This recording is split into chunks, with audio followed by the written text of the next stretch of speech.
Столичные пожарные и спасатели провели учения на территории гостиницы «Интерсухум». По легенде учения, на 7-м этаже гостиницы возник пожар, существует реальная угроза постояльцам.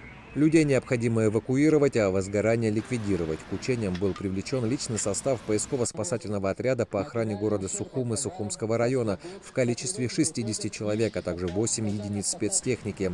Отрабатывались навыки по координации действий личного состава пожарных и спасательных подразделений при ликвидации пожара в пределах санаторного или курортного объекта, расположенного непосредственно в городской агломерации, эвакуации пострадавших и оказания им первой медицинской помощи.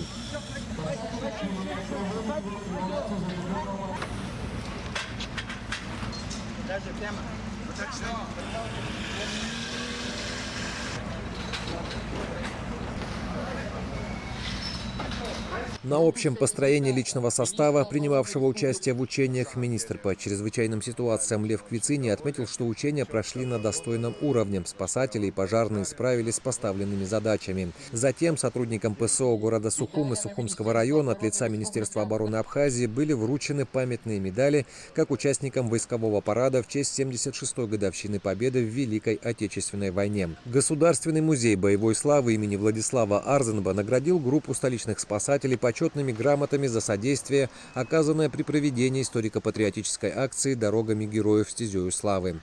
По словам руководства МЧС Абхазии, учения спасательных подразделений на курортных объектах будут продолжены и охватят все районы республики.